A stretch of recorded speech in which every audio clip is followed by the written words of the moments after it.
and welcome to Around the Lakes, our collaborative weekly news show by the Ithaca Times and the Finger Lakes community newspapers. This week we're talking about local gifts, and we're talking about Cornell's economic impact on Ithaca and Tompkins County. With me today we have Carrie Blakinger of the Finger Lakes community newspapers, Bill Chasen, editor of the Ithaca Times, and Chris Hooker, sports editor for the Finger Lakes community newspapers and sometimes the Ithaca Times. So Bill, the lead story in the Ithaca Times this week was Cornell's economic impact. Yeah, the Cornell periodically does a study and releases a report on their economic impact. And the last one came out in 2009, and it was done by a company called Appleseed. And Appleseed does these kind of impact studies for a lot of universities, including other Ivy League universities. But this time Cornell decided to do it in-house because they wanted to use their impact study as a predictive tool for planning. And this is something that other universities have not done yet. Cornell is kind of leading the way with this one. So this is impact on the county, on the town? On the whole state. On the state? Yeah, because Cornell's got campuses in Manhattan. It's got the Cornell Cooperative Extension in every county. It's got a research station. It's got the research station in Geneva. It's really all over the state. And another thing that they have done that no other university has done is they have considered themselves to be a sector of the state economy. They aren't part of higher education. They're just Cornell, and all things Cornell. And they just added it all under, one umbrella and said, we are Cornell. And so we can see what impact they have on the state, central New York, and it's like 15 counties that they actually don't name, and then the counties near Tompkins, which is all the adjacent ones, and then Tompkins County. They look at it in that sort of Bill, radius. what are they measuring against? Are they measuring against Cornell's They're not measuring previous economic impact? Or are there, because It's a lot just of totally times not. it seems that what we hear from Cornell is sort of a measurement against what we would have if there were no Cornell. So against zero, we have, XYZ dollars we bring into the county. Is that the way that they're looking at it? It's not how is this compared. measured? Not really. I mean, they do things like actually, I should say that if you really want to read this report, it's only 22 pages long. It's actually quite readable. Claudia Wheatley wrote it. She's a good writer. And it is available online. You can get a PDF of it at the Cornell website. Just go to cornell.edu and say, economic impact study in the search box, and it'll bring you to the link.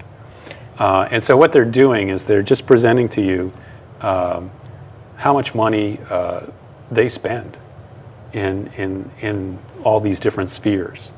And what the new model does is it figures out not only how much money does the university spend in purchasing and the faculty and students spend just as consumers, but it also figures out the ripple effect, as they call it, indirect and induced effects, where when you give a vendor money, purchase something from them, what do their employees and what does the vendor do with other vendors in the area? And so you get this sort of chain effect, and they're actually measuring all that. So they're just saying, this is how many, it's millions, hundreds of millions of dollars that they spend in the state, and in the county it's more like millions. So it's really just showing where they spend it, how they spend it, and it doesn't really talk too much about what effect it has. That's not really right. Okay. And they're not really saying, except in some cases, like the payroll is something that they show from 2000 through last year. Mm-hmm. And they show it growing, and then the recession takes a bite. And so you get a time series there where they're comparing themselves to themselves in the past. But most of the time it's just fiscal year 2013. What did we do? And one thing that I asked about, and I talked to Kieran Donaghy, who was the kind of the chief analyst and designer of the model. He also worked with this guy, Yuri Mansouri, who's a visiting associate professor. And they designed the model to put all the numbers through. And so I talked to him about this, and it's a composite model, which means it's more sophisticated than the stuff that Apple Seed does, and it allows the university to use it as a planning tool. And that's really its big advance. That's the goal, is to plan. The goal is to be able to plan. It's not to look into the past and say, what have we done and aren't we doing great? It's to be able to look into the future and say, okay, what should we do? And part of this, I asked about this phenomenon called crowding out. Crowding out local businesses. Yeah, well, it's a phenomenon that they look at in terms of government usually, because government, like the military, for example, it's sometimes really hard to get certain materiel because the government bought it all to use in the military, and that phenomenon is seen right now with the oil industry out in the Bakken Shale, where it's like all the railroad cars are full of gas. And they can't even haul the grain out of North Dakota because all the railroad cars are being used. And so that's crowding out. And in this economy, Cornell is so big that, if they don't watch out, they'll use up all the resources and crowd out other businesses that want to start up. There just won't be the resources for them to begin. I'd be interested to know if they're having an effect of crowding out on some of the agricultural land. Right. Because they have so many, they have their research stations and they have farms that they've bought out in Dryden that they're using for experimental purposes that could otherwise be viable agriculture. Well, yeah, and the thing about this study is supposedly this more precise and accurate picture of their effect will make them more aware of actually what they're doing. They're so big that in the past, one hand didn't actually know what the other hand was doing. And so now, in theory, they'll have the information to be better at decision making. They'll and know. So that's what they're going to do going forward. And they won't do this every year, but they'll do it sort of on a short-term, irregular basis going forward. So again, if you want to read it yourself, it's quite readable. At the Cornell website, I would just go to the Cornell website and say, Economic Impact Study 2013 or 2014 actually came out in October. Or you just pick up this week's. Or you pick up this week's Ithaca Times. And you can read my 2,000-word summary of the whole thing. Okay. All right. Speaking of economic impact in the Finger Lakes papers, and then some in the Ithaca Times too, we talked a lot about buying local gifts, buying local for the holiday shopping season. Carrie, you're down in Candor, Spencer, and Newfield. What are your recommendations for where to buy locally made gifts? Well, there's a few new options in Candor because, well, I guess one of them's not new, but there's 2 coffee houses that have opened in Candor in the past, 2 months. Couple months, yeah. Yeah. So the one of them, Firehouse Coffee, has, they have some, I think they have some jewelry there, and they can do gift baskets and, you can buy coffee. And then the other one is 2 Hoots, which has been there for a while as a gift shop and flower shop, so you can still do the flowers. Where is it? That's near the town highway barn. Okay. On Delray there. Okay. They have a whole bunch of stuff. They have jewelry and raw honey. They have pot holders, and they can do the flower arrangements. She said she gets a lot of Christmas flower arrangements requests. So. Yeah. My mom is into that. For sure. Flower arrangements are great because you don't have to keep them around. You don't have to find space for them. They're pretty, they're nice, and then, They go away. which is good. And Chris, you're out in Groton and Lansing and Dryden. Yep. So local gifts out there. Yeah, well, the People's Market in Lansing is really cool. They it's on Atwater Road in Lansing, and basically they have a bunch of 50 vendors. They're all from Lansing, Dryden, Ithaca area, and they sell stuff. They get if they are in person, they're selling stuff in person. So if that's something someone would like to do, you get a percentage of the commission if you stay in there and man the desk of your stuff. Okay, Yeah. right. Yeah. And it's just all sorts of stuff that's locally made. Things like alpaca socks and yeah, things alpaca like that, socks. right? Right, yeah, those are like really popular. A lot of locally made soaps. soap, Yep. photographs. Yeah, people take photos and sell them in big frames and stuff.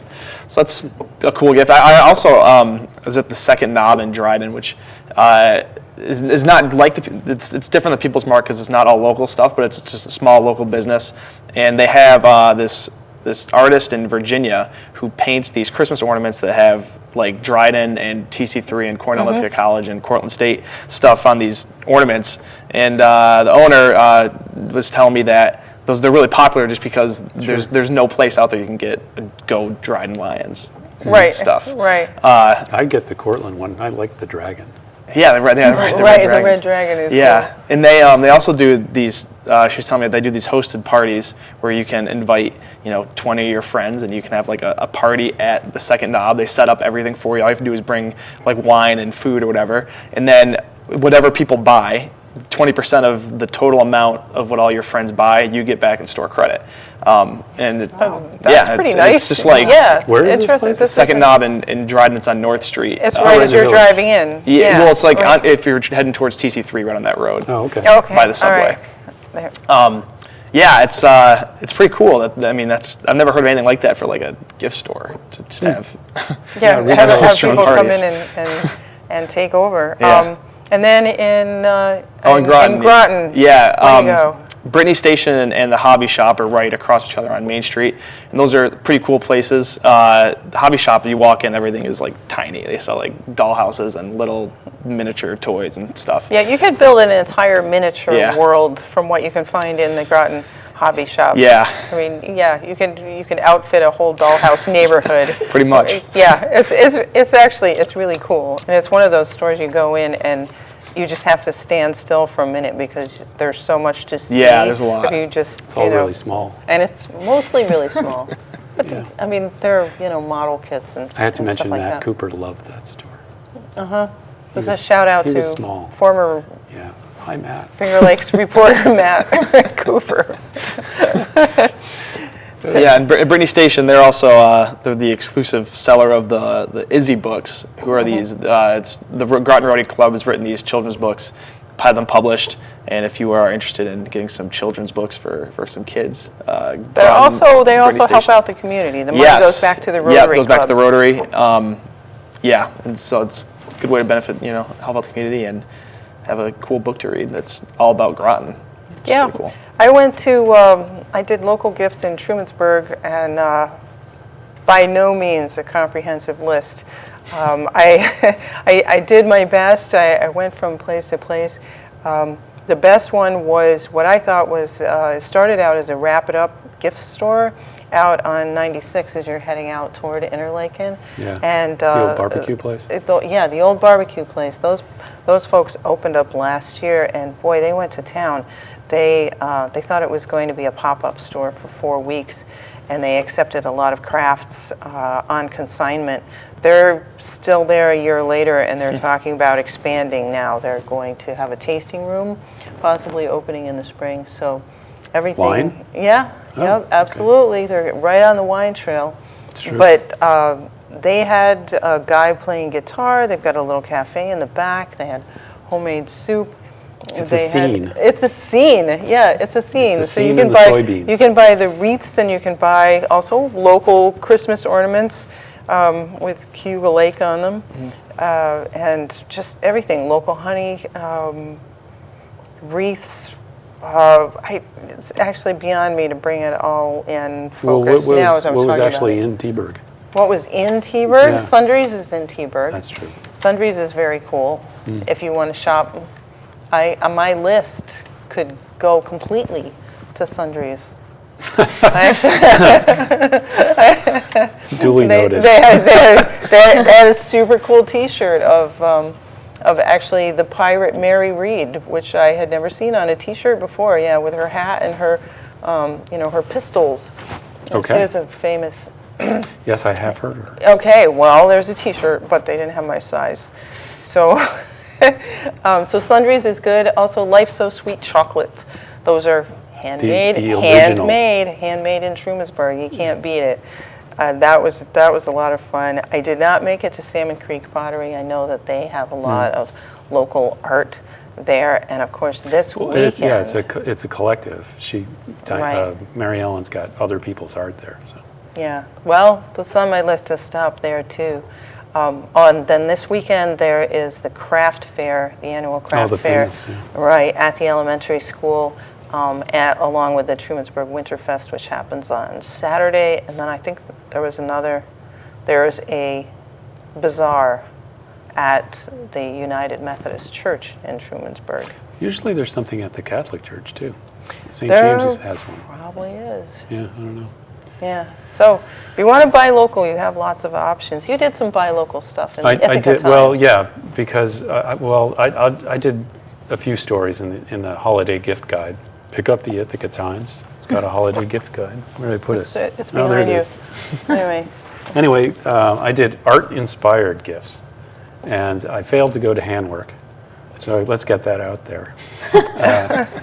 Because it's right across the street from the office. It's too obvious. Right. But yeah, a lot of local artists and artisans have their work there. But I did go to a couple of galleries that are called galleries, but are also just kind of gift shops with art in them. Sola Gallery in the DeWitt Mall, and I talked to Daphne Sola about why she has all this Japanese stuff in there, and just read the article for that. But it has she has Japanese pottery, Japanese prints, Japanese like scarves, and also Pan-Asian, just kind of, what do they call them when they're not clothes and they're smaller? Accessories from around Asia, and I think they're really very beautiful.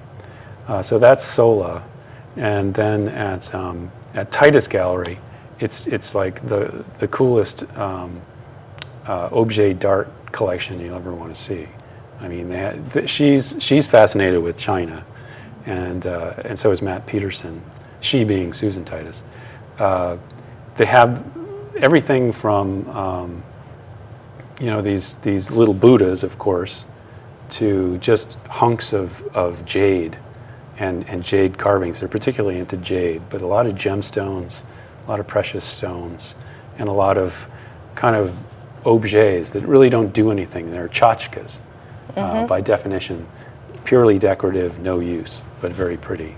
And they have the Cornell Corner, where you can buy a statue of Ezra Cornell, and everybody who gives $1 million to the university gets one.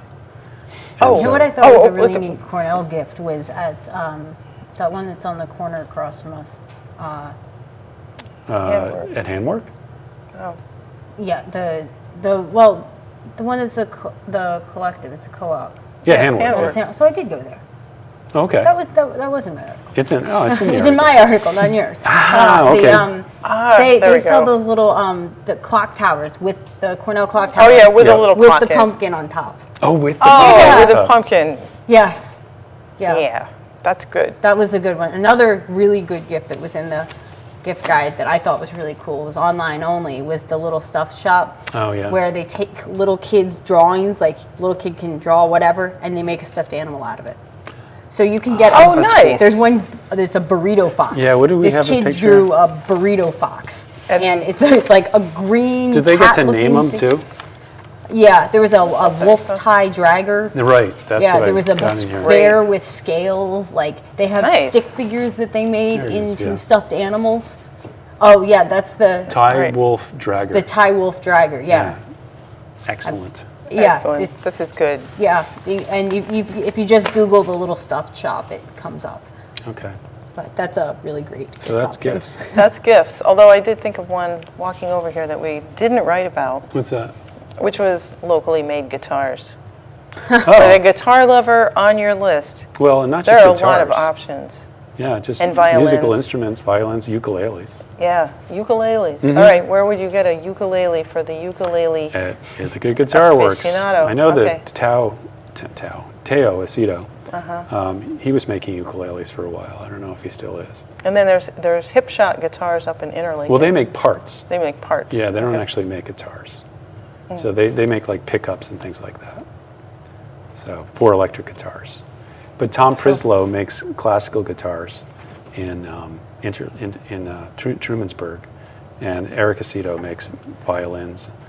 And actually, you know who makes? Well, actually, maybe he repairs them. I won't say that he makes them.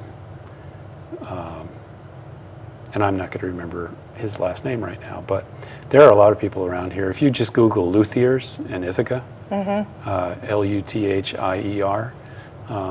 there's a surprising number of people who make instruments around here. So. Yeah. Bagpipes. Yeah, we did that in Yeah. years past. We did an article about. People who homemade, or Yeah. not homemade, locally made Yeah. instruments. Moving on to news, which there wasn't a whole lot this week because it's Yeah, the there won't be. holiday season and it's going to be not Yeah. very newsy for the next month unless something ghastly happens, which we'd rather it didn't. But we did have a story in Newfield about Jim Ray Homes Incorporated. They're a mobile home company. They sell mobile homes and set them up and so on. A man who was on the crew last May died during moving a mobile home. We've just got news from Occupational Safety and Health Administration. New York OSHA has fined Jim Ray Homes for a serious safety violation in the moving of this trailer. Grover Lehman, who was about 60 years old, was underneath the trailer. It was not blocked up while they were moving it, and Mr. Lehman was crushed. This was May 15th. So they just got a ruling from OSHA. The Jim Ray Mobile Homes has been fined $7,000 in the death of Grover Lehman. So That's too bad. yeah, those are the kind of stories where if I could not have them happen by not writing about them, I would Yeah. prefer to skip it Yeah, because it's just bad all around. yeah. So, I mean, you talked to the people at OSHA. I talked to somebody at OSHA. I talked to various people involved. I did call Chip Ray over at Jim Ray Mobile Homes. He did not call me back. I don't know what he could really say other Right. than, Grover was a great guy and we're sorry that it happened. I mean, it sounded like Grover Lehman really was, Well, you talked to a friend of he his, was a right? good guy, yeah. Yeah, and I did talk to his widow and, they all said, everybody liked this guy. He was just fun to be around.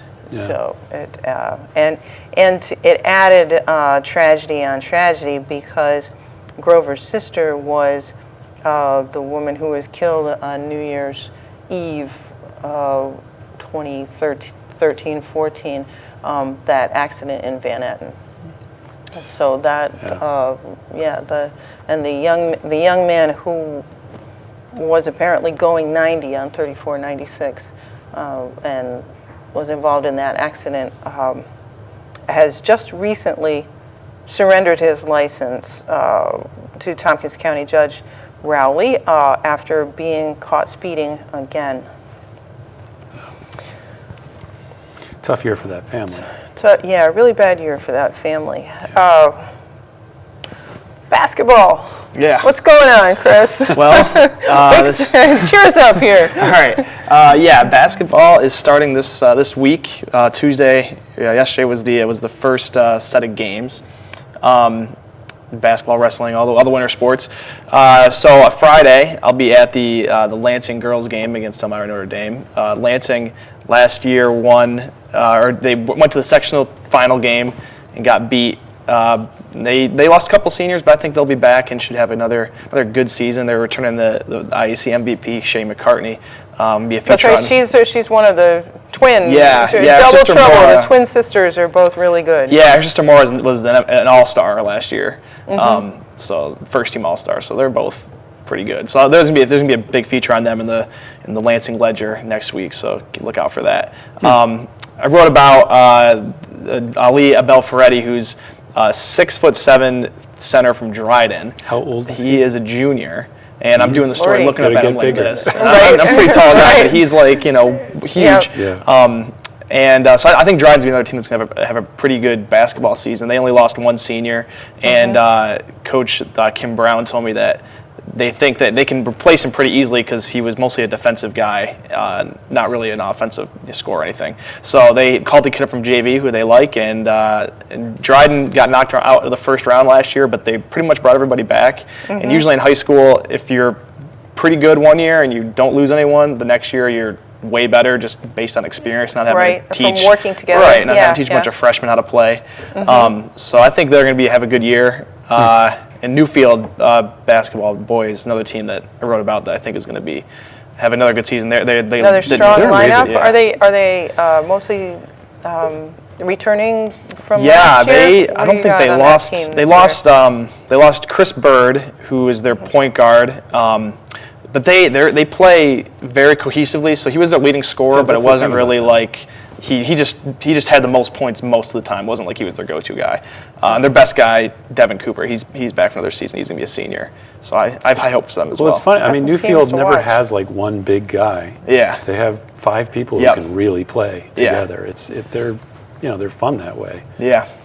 There's probably nobody who's 6'7" on that team.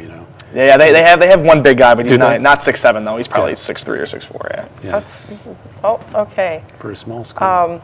And so, and then on personal fitness, bike boulevards, Well, it's more like personal transportation personal transportation. and fitness.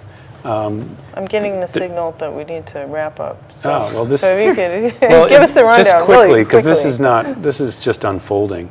They're talking about putting bike boulevards through the city, and bike boulevards are streets where the bikes have priority. It's not like a bike lane, but it's bike boulevards, and they just routed the bike. They went back to the original plan and are using Plain Street, and the fire department is not cool with this because they use it too, and it's kind of strange because they're acting like it's little kids and tricycles or something like that. Right. And so they're I don't know what the protest is about from Tom Parsons, the fire chief, but he wants to be able to use it, and so we'll see where that goes. All right. Well, we'll be back next week. Thanks for joining us on Around the Lakes.